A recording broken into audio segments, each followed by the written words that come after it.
Hey girl, hey. Hey. All right, now so it's your Hmm. world. I have my paper and my pen, my pen, Okay. okay? All I'm gonna right. be quiet and let you run your show. You just let me know what you need, sis, and I'm here. Okay. Hey, everybody. Hey, everyone's. It has been an impactful day. I wouldn't have expected anything less if it has Casey's name on it. Casey, you know, I tell you all the time, I'm gonna give you your flowers every chance I can. So I am, I am like in awe of you being miles away from us, but you're still so consistent and pouring into us and engaging with us, and that's just a true testament of that you love us. So hopefully we can, you feel the love that we have for you, and the gratitude that we have for you just creating this for us. You will always and forever be one of my favorites, always. So, yeah, Nah, yeah. enough. I gotta give you praise. I appreciate y'all. I do. And I appreciate all the emails and text messages I got prepping for this day. Y'all some riders. But y'all, Neff is off the chain and she's for real OG. Okay? Neff graced the stage as a speaker in our Winter 2021 summit, the first one we ever did. I mean, taught me about compassion fatigue. I didn't even know you could be fatigued from compassion, but it made sense. Okay? Hmm. The math was mathing.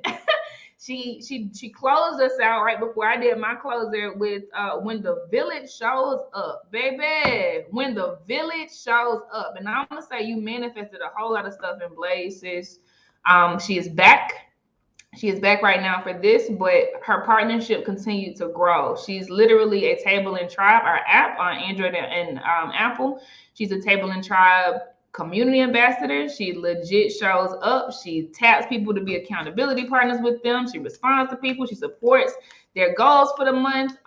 You a rider, sis, and so I appreciate you very deeply. I appreciate you so deeply, and I look forward to continue partnership with you. So thank you. All right, now Absolutely. go ahead Okay. and tell people All who right. you are now, because you don't skip over who you are. All right, I'm on Okay. mute. Just Okay. tell me what Okay. you need.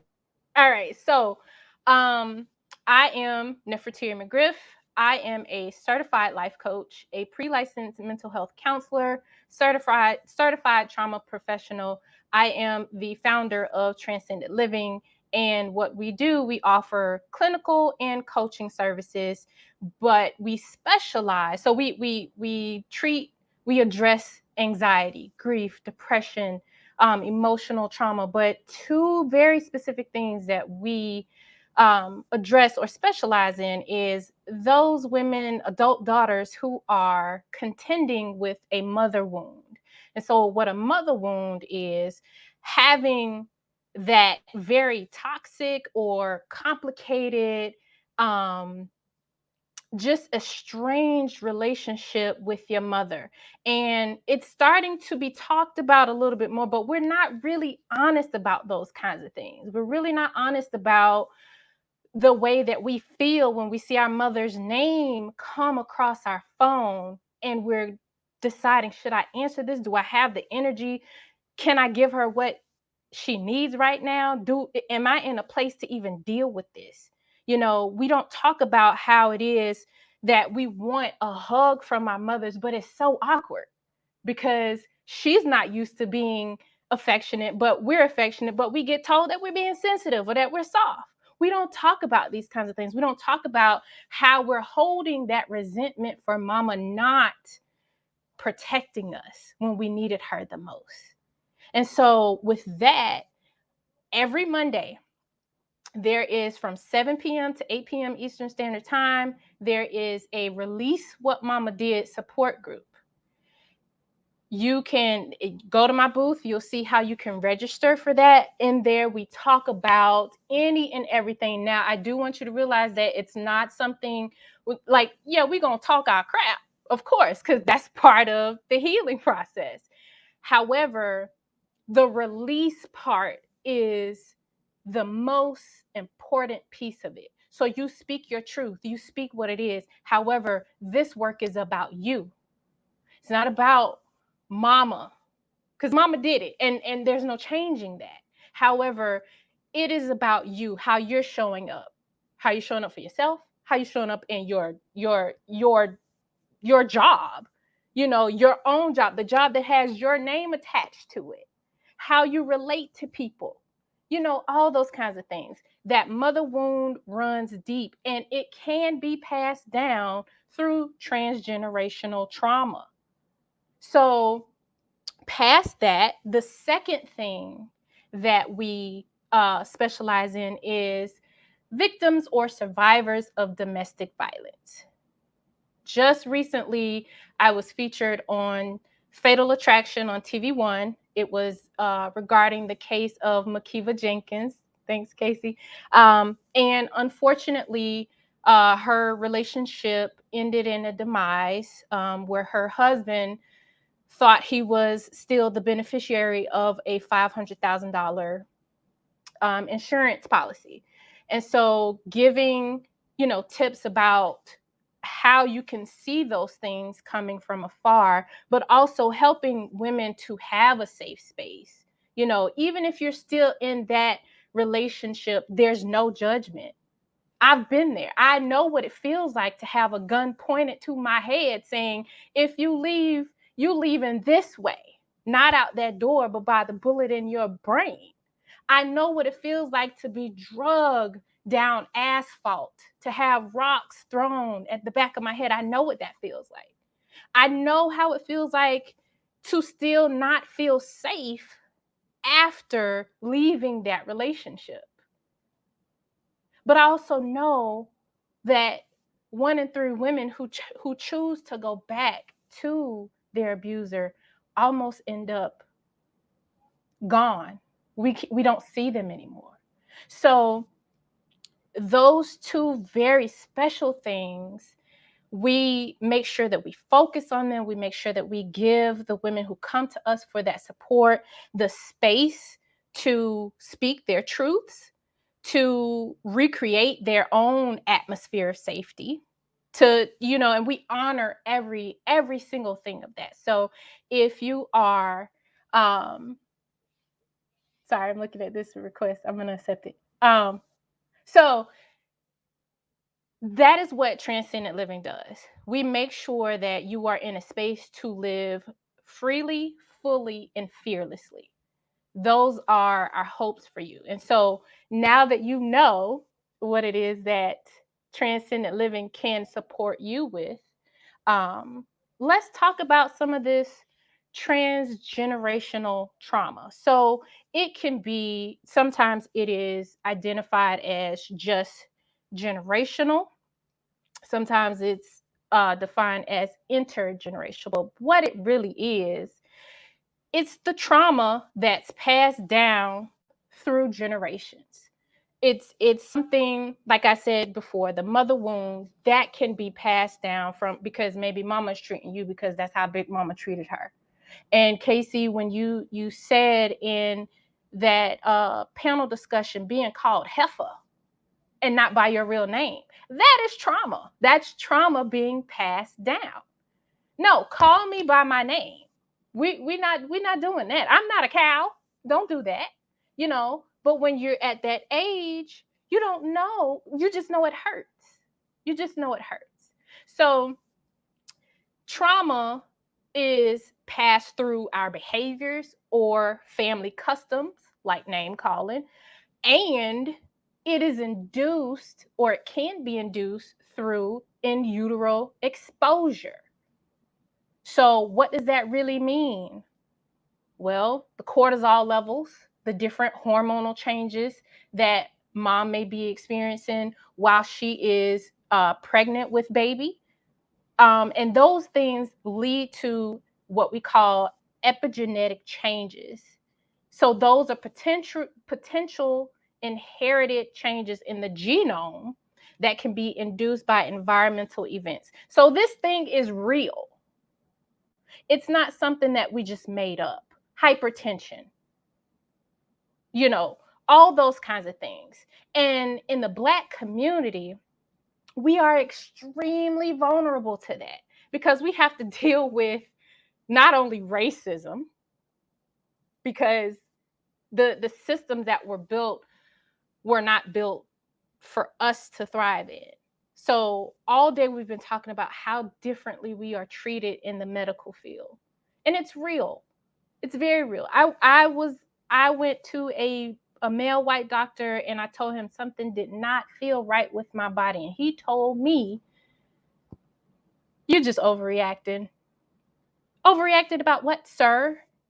And so I went to a Black woman and she confirmed, a diagnosis that I really needed to get on quickly, very quickly. So, the trauma that I inherited from that, not just from him, but from my mother, holding on to what her mother did and what her mother did, and all I get is a scripture. I don't need a scripture at this time. Mama, I need you to mother me. I need you to hold me. I need you to hug me. But that didn't happen. What I had to do was set that boundary. Mom, I understand this is how you're dealing with it, but this doesn't help me. So please don't do this. It took her about a good 5 minutes to understand where I was coming from, but I stood firm on that. This is not what I need. This is probably helping you not be uncomfortable, but this is uncomfortable for me. So back to the generational trauma and the systems not being built for us to thrive, but just to give us a glimmer of hope, but still keep us in that turmoil. We also have sexual assault that's transgenerational, incest, domestic violence. All of this results in some kind of trauma. So during the sessions, I took some notes that I think are worth mentioning to kind of drive this home. So, Casey, you started off with, we see Chase Banks, and we see Wachovia, and we see all these different array, like this huge selection of banks, and no one bats an eye. But here we are. I have to be the only one in this market. If another person's over there, then I have to do it better than them, or I can't do it because there's somebody else and somebody else is already doing it. But that's a good thing that somebody else is doing it, because that means it's needed. But that transgenerational trauma has us operating in the spirit of competition. And that kind of stems from slavery. I'm not gonna lie to you. They had to pit us against each other. House slaves, field slaves. There's that right there. The fairer your skin, the more pleasant you were treated. But we're not here to talk about that right now. So that that kind of thinking really push us into a thought of scarcity. Oh my gosh, what's gonna happen? No, as Casey has been saying all day, this is the land of plenty, honey. There is plenty of opportunity for us, plenty, but because we grow up on these customs and these values that, you have to be better than the next person. What if you are equally the same? What happens? We're just a larger force. That's all. That's it. you know and then kind of like going back to last year, you have someone that you can bake bread with, you know what I'm saying? But anyway, we talked about the resiliency and the independence, and this was from Brittany. She talked about that, and code switching and identity shift. Sometimes the resiliency that we hold on to is what breaks us. Resiliency, yes, it is about adapting to what is better, but some people take it as, I gotta tie my cape a little bit tighter. Sis, if you tie it too tight, you're gonna choke. Don't do that. So think about it this way. You got on a pair of cute high heels, but them things hurting your feet. and you tippy toeing and you like, but I know I look good. And so whether you take them off or not, when you do finally get to take them off, your feet are howling like dogs. Ow! So from that, you're going to learn, okay, maybe I need to either, one, wear these to an event where I'm sitting most of the time. I can bring a pair of shoes, an extra pair of flats with me. Or three, I just don't wear them at all. That is your resilience, right? That's resiliency. That's your ability to be able to understand, how can I manage through this so next time it's not going to kick my butt so hard. It's not about going through something, pushing through no matter what. It's not about that. And I think a lot of people just misunderstand that term resiliency. That independence, yeah, we could be independent, but listen, as Brittany said, no, I don't want to be all that. I didn't ask for this. I don't want to be all that. So Candace talked about health history. It's okay to not be okay. We learned, if you really think about it, most of us learned about our deficiencies by default.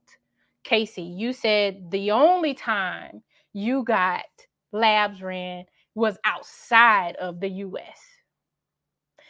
I'm sure that was by default. You were experiencing something, and so most of us go through life not understanding what's going on. And guess what? That in itself is a family custom that has breeded transgenerational trauma, because we don't know. All we heard about was sugar and gout. That's all we heard about. How do we get that? I don't want that. That sounds bad. So we don't talk. They didn't tell us, okay, don't eat this, don't drink this, move it. They didn't know. And if they did know, because you do have certain elders that they do gatekeep, because they feel like, oh, if I tell this, then I'm gonna feel shamed. I'm going to feel too vulnerable.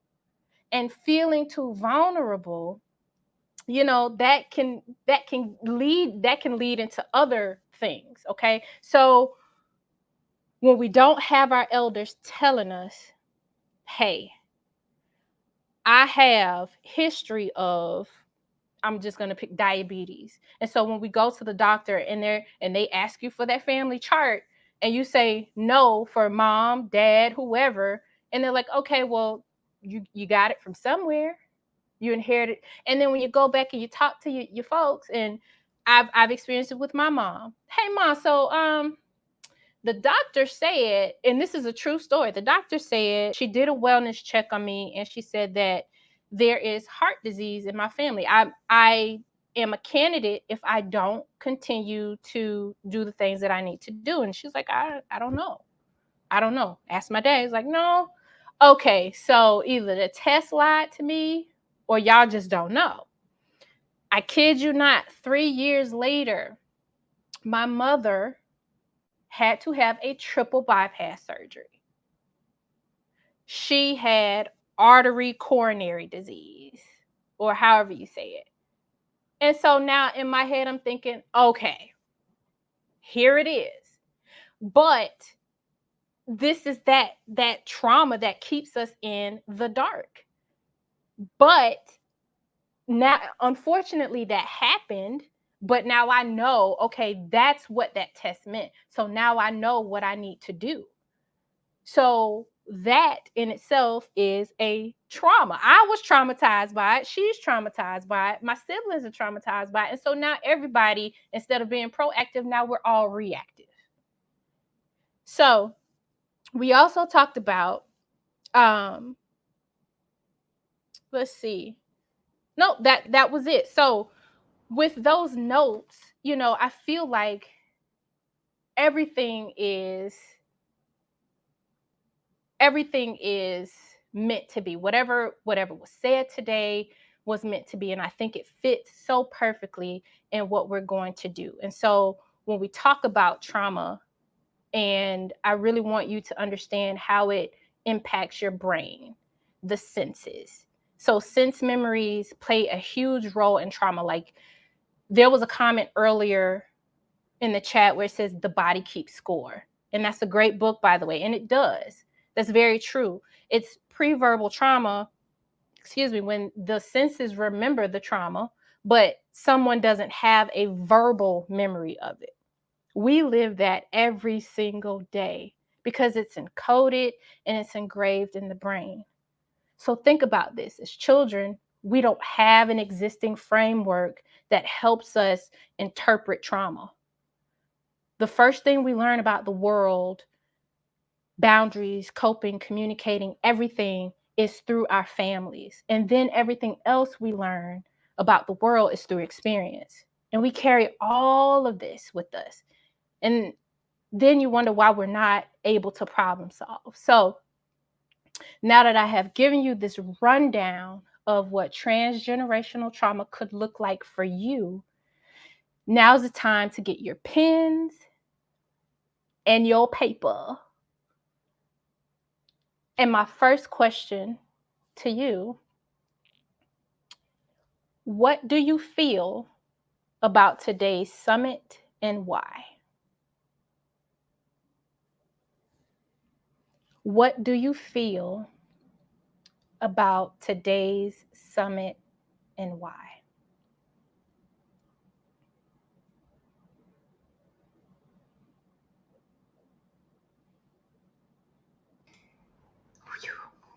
And now, while they're writing, right, and ladies, do right, be raw, be real. Whew.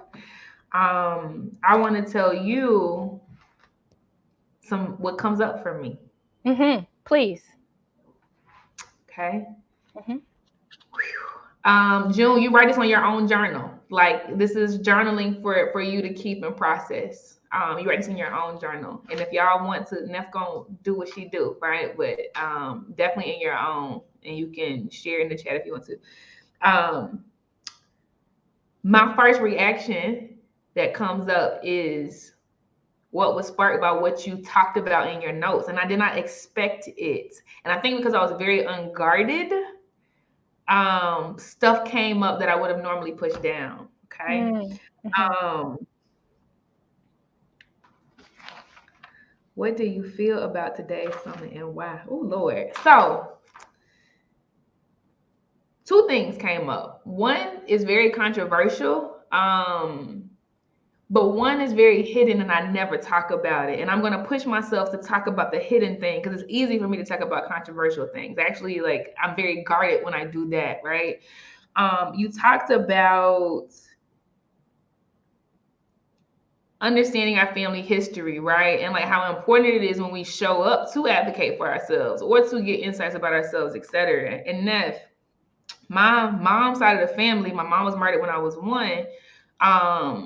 But I've heard stories of her, right? And I've heard stories of how she tried to commit suicide a couple of times in college before I was born, right? And my grandmother is still living, and I've heard stories of her. I've heard stories of how unstable she was when she was raising my mom and her 2 siblings, and how the burden fell on my mom as a 5-year-old girl and an 8-year-old girl, and she had to grow up really, really fast, but it led to her being depressed older, right? And I've heard stories of my grandmother's uncles and aunties who struggle with mental illness.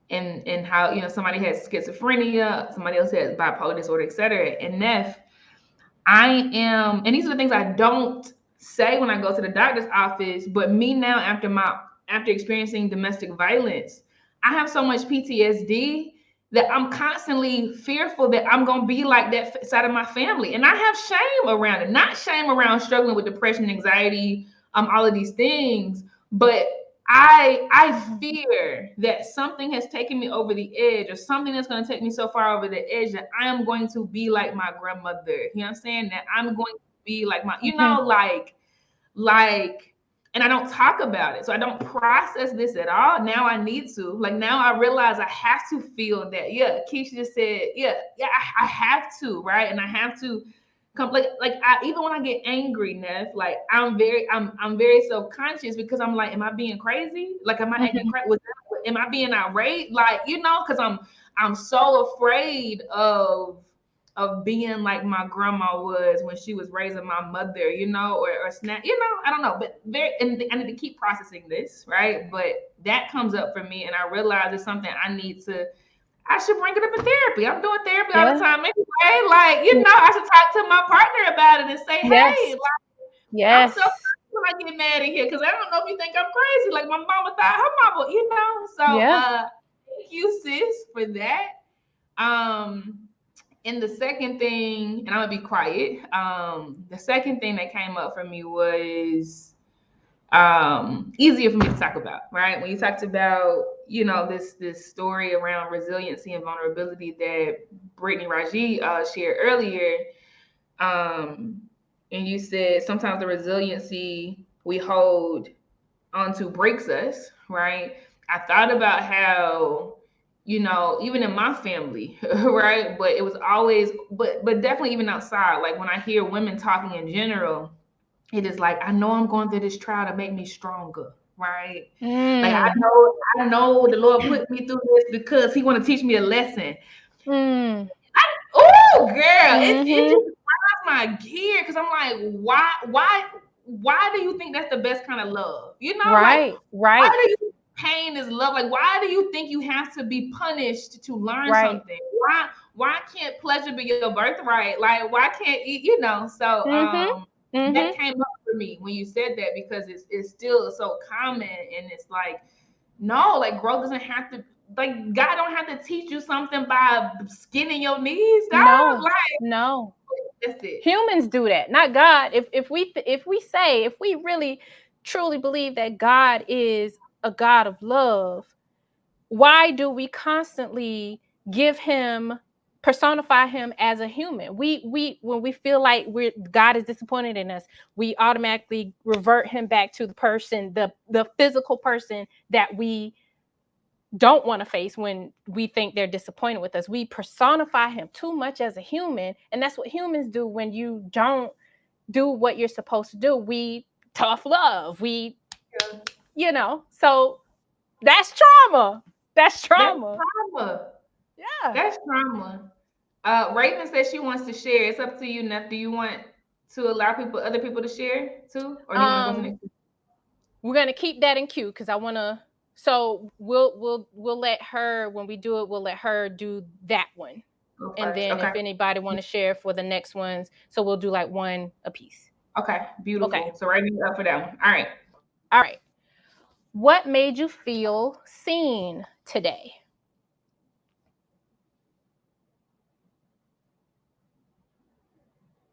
What made you feel seen today?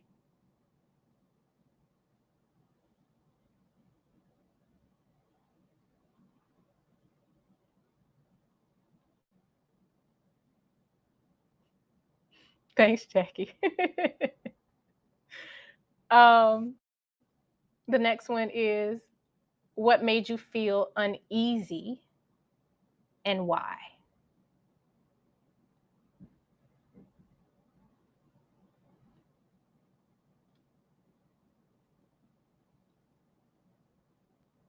What made you feel uneasy and why?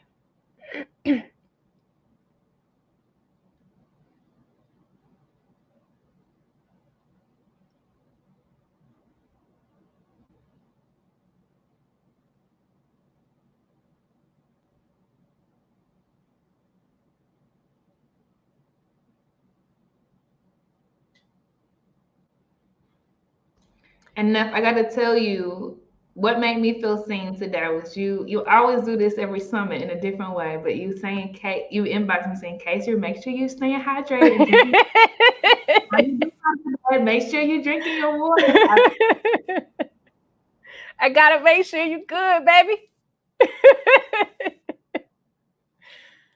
Okay, so far we have, what do you feel about today's summit and why? What made you feel seen? What made you feel uneasy and why? What trauma do you believe that you have passed on or exposed to your children, the generation under you, or to your partner or spouse? What trauma do you believe that you have passed down or exposed to your children, the generation under you, or to your partner?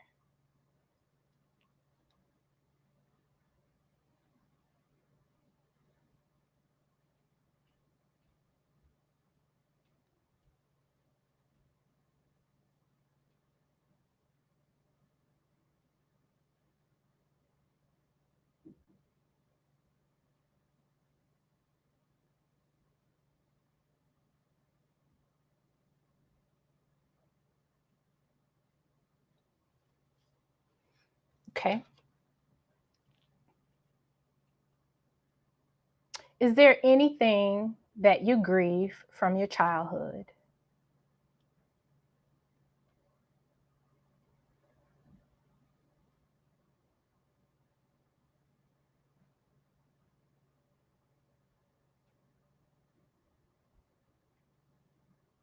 Is there anything that you grieve from your childhood?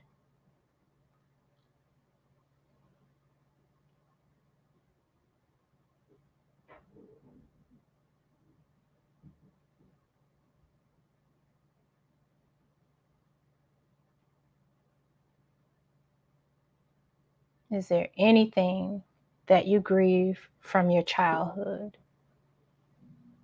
And the follow-up to that is, have you made peace with that?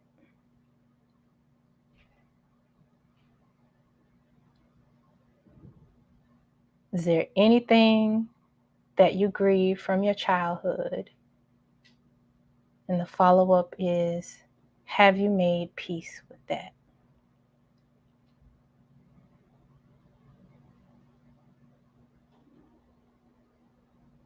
And so if you haven't made peace with that, we can have a little process session.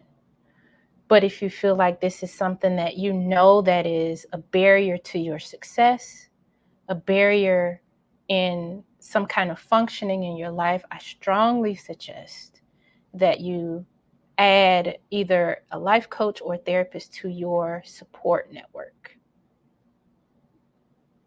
If you've made peace with that, I congratulate you on that, because I know it's not easy.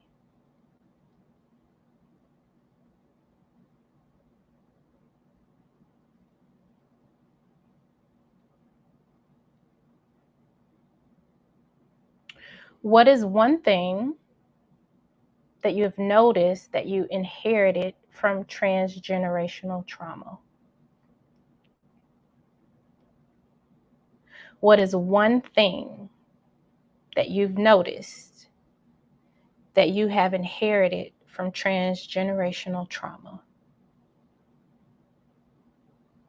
And this can be something that has attacked your immune system. It can be the way that you communicate. It could be customs that you have realized that you've kept. It could be anything that has kind of caused some kind of imbalance in your life. The question again is, what is one thing that you've noticed that you have inherited from transgenerational trauma?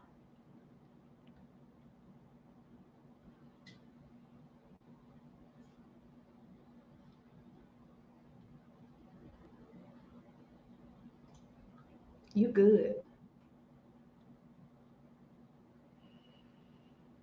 And the follow-up to that is, what ways can you put that to rest?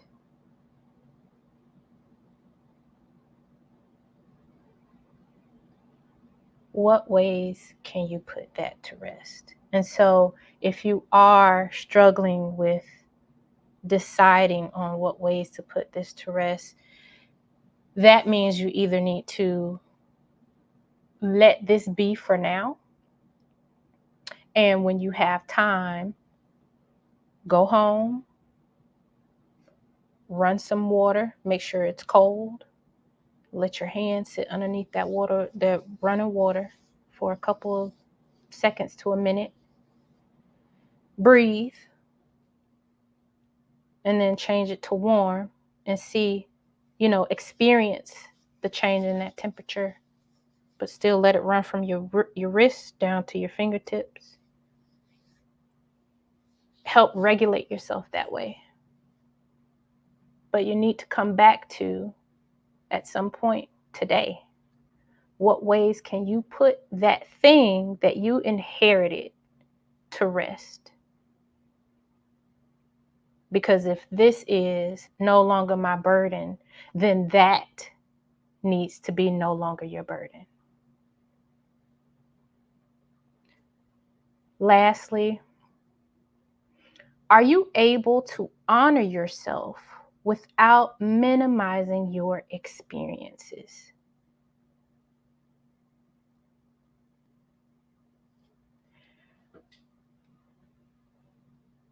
Are you able to honor yourself without minimizing your experience? And so what that could look like, because we minimize our experience, oh, it was nothing. Yeah, it was something. Because it's from you. It was a big deal. Well, yeah, I had this experience, but who doesn't? Doesn't matter about who doesn't. You had it. So are you able to honor yourself without minimizing your experiences? And so all these things, I hope that you're able to understand that transgenerational trauma is something that you inherited, but it is no longer your burden. No longer your burden. Remember one key thing. You are responsible to people, but you're not responsible for them. Unless you have children, that's different. But grown adults, no matter the title, whether it's mom, auntie, husband, sister, adult daughter, you are responsible to, not for. So being responsible to them, meaning getting the information out, seeking the information, being assertive and saying, hey, this doesn't feel good.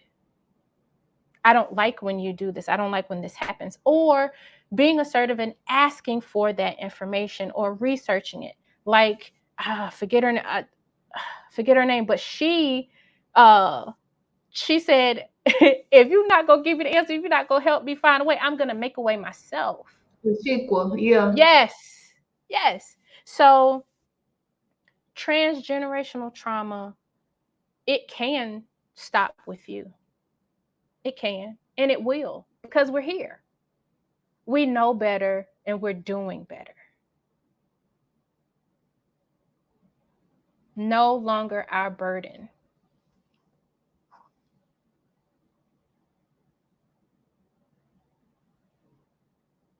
Okay. So you said, what was the young lady's name who wanted to answer? Raven. Yes. Okay. We're ready. Raven, feel free to hit the hand button and come to the stage. Well, honestly, sis, you in the booth, so let me just unhide you. Okay, there you go.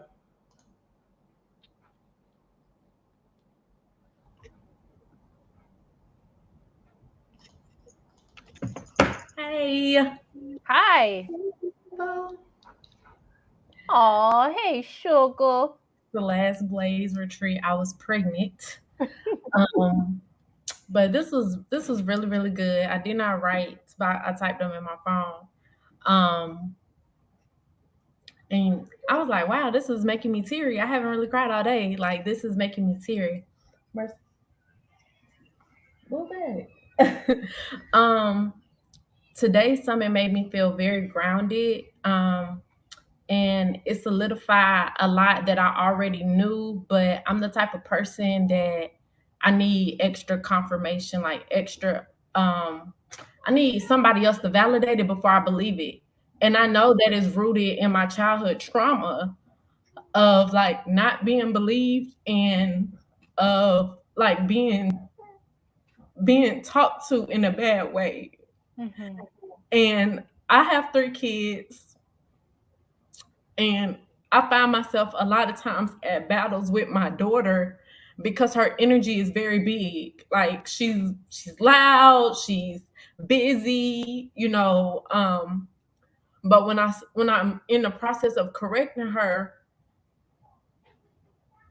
I struggle a lot with like, not yelling at her and not like being like, oh my gosh, you getting on my nerves and stuff like that, because that stuff deeply affected me as a child.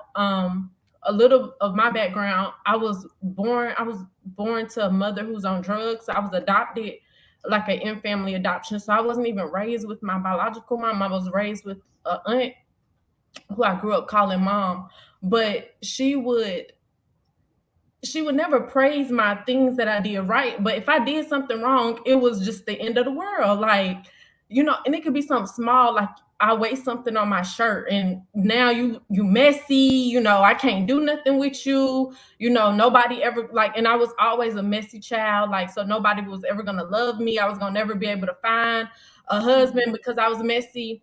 And that really, and I can't think of no other word, but that fucked me up. And I did not realize it until I became an adult and really until I became a mom, because I'm like, I cannot even, like, I perform for love. Like, I just would find myself being like extra giving. I find myself questioning my relationships, even with Casey, for example. Like, I have to tell myself, like, Casey loves me, like Casey like me, like, because if I don't have that validation, I'm telling myself like nobody loved me, nobody liked me, because I just constantly kept hearing how bad I was, but nothing was ever praised good. And even now, as an adult, when stuff is praised good, it's hard for me to receive it for myself. It's hard for me to be like, oh, I'm smart. And I know I'm smart, but it's still like, it just makes me hide and not want to, share to the world. But one thing that I want to no longer be my burden is, a few years ago, I was raped by a family friend, and a lot of my family took the rapist side. And it wasn't like, oh, we believe him, but it was in ways of how they spoke to me, like, oh, I see why people don't believe you, or why would you do that? It just made me feel so bad. Like, it made me feel so horrible. And I really wanted to die. But I was already a mama too. So I stuck it out, but I cannot even remember the days of like caring for them because I had so much trauma. Like, when I think back to the time, I'm like, I don't even remember like what we ate or what we did. Like, it's like that part of my life is really blank. And I beat myself up now in the present as a mom, because I just know I was so angry. I was just so mean and so cold to them, because I just stopped talking to my family, so I didn't have no like physical support anymore. I cut off my support because I'm just like, I can't allow y'all to make me feel like the rape was my fault. And I'm like, and to be honest, y'all never really made me feel loved. Like, so that was just it for me. I was angry. Like, I'm like, oh, this will do it. It's like my inner child just came to the light. Like, that just brought Little Raven forward. Like, I'm like, oh shit, this remind me of how I felt when I was little. Like, nobody believed me. I was always doing too much. I'm getting blamed for something that's not even my fault. Nobody's protecting me. And it was like, my spirit was like, just protect yourself. And it was a long, long journey. And then, God sent people in my life now who loved me and wrapped me and cared for me to get back. But I really want to leave my shame. I want to release that burden of feeling like shameful of things that was not my fault. Like, Raven, it was not your fault you was a crack baby. It was not your fault that you was yelled and screamed at, because I do understand that my aunt, who I call my mom, didn't have the tools to raise me, and that her snapping and that was trauma passed to her, being one of 17, being raised in Jim Crow era, all that type of stuff. But I want to leave the shame I feel of like, oh, during those days you was a bad mom, and just replace, because my kids are still young and I'm a really great mom, and just replace it with like, Raven, you did not have the support then, so you couldn't do your best, but you're doing your best now. And just keep going, because sometimes I just get in this cycle of shame of feeling like I'm just bad, and I'm really, really, I just want to leave that in today and not take that forward, so I can continue to be a great mom to my kids, and a great partner to my partner, a great sister to my friends, because in my core of core, I know that I am that. But it's hard for me to believe that sometimes, and it just really makes me, I can't think of another word but shameful. Like, you just want to hide, you don't want nobody to bother you, check on you, because you don't want to be honest. So I don't know if I answer like all the questions in one thing, but that was a release, and I'm just thankful that you brought forth these questions of death to help me dig to that place, especially because my mom got to fly here in a few weeks to see her grandkids for the holidays. And even that, right? Like, she'd be like, I can't wait to spend time with them. And I'm like, what about me? Like, do you not want to spend time with me? Like, why you only calling, checking on the kids? Like, I'm a person. Like, I am somebody. If it's not for me, they wouldn't even be getting raised, and it just makes me feel so bad. But I want to release, like, just be like, girl, that's just how that lady is, and like, if you're gonna deal with her in this relationship, that's just how she is. I really want to just, release that expectation and just radical acceptance, so I can move forward, because I feel like that's just, holding me back. I made peace with it, but that was one of the questions. Have you made peace with it? And I said, yes, I have, but I still have this void. And I'm scared that it's never going to get filled, of having the parent that I desire, having a mom that I truly wanted as a child, somebody a little more soft, a little bit more gentle and receptive and open to let me be who I was, instead of trying to mold me and change me. I don't think I'm ever going to get that. And I've had peace with that. But I do wonder if I'm always going to feel a whole. But that's all. I don't want to keep ranting. Wow, Raven, thank you for that transparency and that vulnerability, because I know that was not easy to just bear all of that in front of all of us. And I truly, truly, truly thank you for that. There's a whole host of things that I would love to dig in with you, but I know we're limited on time. But one of the things that I would like to encourage you to think about is the possible transference of what you experience, and making sure you resist the urge to silence your daughter's big energy. I know you said that you don't want to do that and you're aware of it. Just be mindful. Look at her in a way as though she's a resource for you, a resource in making you feel happy. So when that big energy comes, it's just like, okay, this is probably the part of life that I never got to experience, but I'm going to allow her to experience. And so that in itself, you can, so some people say you can't live vicariously through your children. There's some things that you can. If you see the happiness in your child and you're like, oh, I wish I could do this as a kid, but she's able to do it. Now, boundaries are everything. Okay. And if she's at a stage where she understands boundaries, make sure they're not they're not tight, because at the end of the day, what happens is when we're kids, we're told we could do every and anything. And then as we start to grow up, we're told, simmer down. And those big, wild dreams are crushed. And then we end up in a state where kind of where we are now is like, gosh, man, I feel so limited. I feel this. And so you don't want to pass that on to her. But also the second thing I wanted to kind of touch on is the expectation of your mom. You're right. You probably will never get her to be who it is that you want her to be. And so looking at it from a perspective of, well, she is who she is. And I know sometimes it's not fair, but understanding that if she's open to communication, it could change. A lot of times we place expectations on people and they don't even know we have these expectations. So we're constantly disappointing ourselves because we're like, they should be doing this, but how do they know they need to do it for us? If you've had these conversations with her and she's still not where, she's still not meeting your needs, then that's something that you will definitely have to process and become more self-confident within yourself. And it was said earlier, I can't pronounce her name. I'm so sorry, Mama. But she became what she didn't have. So that's what that healing process is all about. Healing is not a linear thing. It's not just straight to the moon on a unicorn. It is stages. It's all these things. But if you want to connect with me and we talk further, I will be happy to do that for you.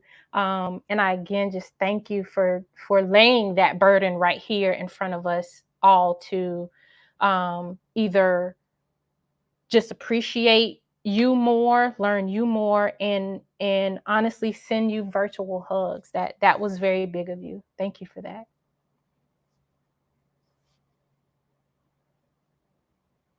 I love Raven to death, y'all. Oh, this girl. Ah, yeah. Go ahead now. We'll keep going. Do you need to say anything else? Do you need to decompress? Do you need to, or is there someone else who needs to decompress?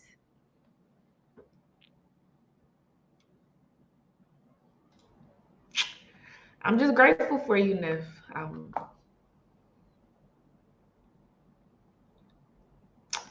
so grateful for you. I love you, Mama. I love you. Love you too. I think these questions were phenomenal, right? And I think as I wrote answers for myself, as I listened to Raven talk, as I read the chat, I realized a lot of these experiences were born out of safety. The yearning for safety, right? Like when Raven sees it in her daughter, she can't help but to try to protect her daughter from the evil she experienced because of her big personality, right? I know that when my grandmother told me at 5, you being fast in front of these men in the store, she in her best wasn't great, right? But she was trying to protect me from things that happened to her. I know that. I know that. I know that. When I think about the way transgenerational trauma shows up in my life today, when you ask that question about how does it show up with our partners, how does it show up with our other generations, I thought about my friends, right? My old friends, and I thought about who I was when I came into this relationship, and intimidation was the word I wrote down. My grandmother intimidated me, and for safety, that is what I do, right? I know that if I make you afraid of me, right? If I seem like the big bad wolf, as much as that hurt me, I feel safer, right? So I appreciate you for asking questions in ways that just literally stripped us down to nakedness, right? Where we can see ourselves better first, and then be able to see other people for the humanness that they have. I think it's fire, but I'm gonna be quiet. I'm just grateful. I think we do have a person that wants to come up, Neff. Okay. It is Kayla Life, so I'm gonna bring her up if you're ready for her. Good. Okay. I think that's a yes. Good afternoon. Good Blessed afternoon. day.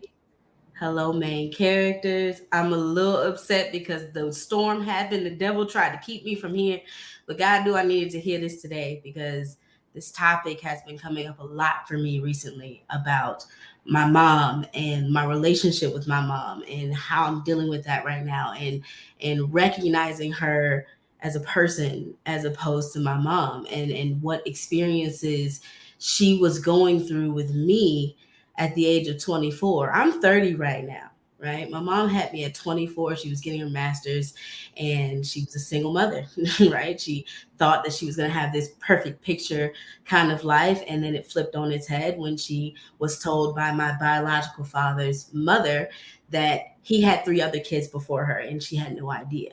So that kind of thing right now at 30, I'm imagining myself in her shoes. Mm-hmm. And what she could have possibly been experiencing at that moment. I'm like, I can't even fathom having a child right now, period.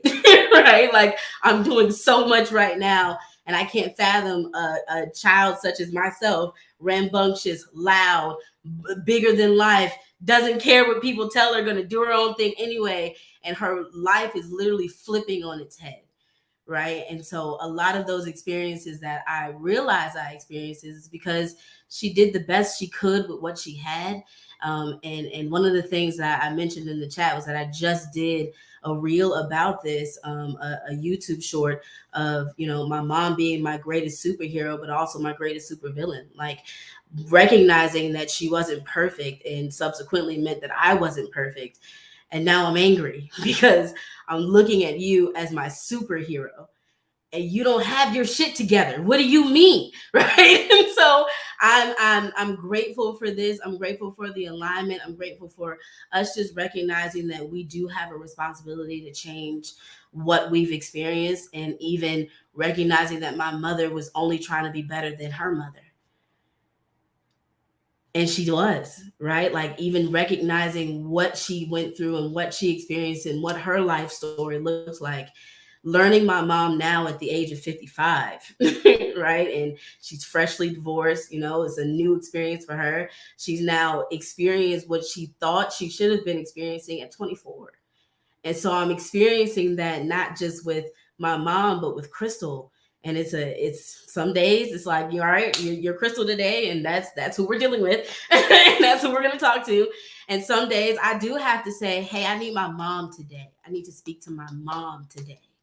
And being okay with having that boundary of, like, right now is not a bestie type of situation. I need to talk to my mama because shit is going left and I need some comfort, right? It's okay to reel her in that way. But I recognize that in my own God gift of communication and relationship building, I also have background in mental health and, all of that kind of thing. It's my responsibility only for my impact. Right. So while I'm in these conversations with her, and listening to her intently, and not because I'm trying to figure out when I'm going to get my next word in, but trying to figure out what it is that she's trying to express to me now in this adult age, and how she's trying to even heal herself. Right. She's in therapy. And so there's things that she wants to share with me that she's never opened up to before, things I've never understood. So it's been impactful. It's been interesting, but I also recognize that similar to Raven, I'm never going to have the relationship that I want with my mom, and I think the added piece of that is that I have 2 younger siblings. My mom is like this with my younger sister. I and her are like, like we battle in between. So me recognizing that relationship and trying to figure that out, and then realizing that, whatever relationship I have with my mom is the one that I have, and one relationship my mom has with my sister is the one that she has, and my sister is not to blame for that, because I didn't realize I was holding up so much resentment towards my sister, who was just living life, and I feel bad about it because I am in the middle. I'm in the middle on all sides. I have like 3 sides of my family. I have my mom's side, my biological father's side, and my stepfather's side, right? And so I realized, like, growing up, like, I'm in this space where I felt so isolated. I felt so alone because I'm the only one with a last name like mine, I'm in a room full of people that are family, and I don't feel like family. And I felt like they moved me from my family, and I felt like they weren't caring about what happened to me. And now in my adult age, I'm like, wow, were just doing what they thought was best. They thought it was best for me to move. They thought it was better for me to have a new environment, to move me from what I knew. And they were right in a sense, but they are also wrong. And so that duality that happens with me, and even when I speak about my mom, I said to one of my clients the other day, like, it's a sense of trauma for me and healing for me to say my mom wasn't a bad mom. I don't even know why I have to preface that, when I'm speaking about her, it's almost like I'm trying to still protect her. They say that she wasn't horrible, but things were happening to me that weren't okay. And things that I wanted to happen in my own safety, right? In my own mental, things that I needed to have talked to me about as a child, or even as it now as an adult, that things they still won't talk about. I need that. And if I don't get that, I have to be okay with what that looks like. And I have to forgive myself in the process for even holding that kind of trauma over her.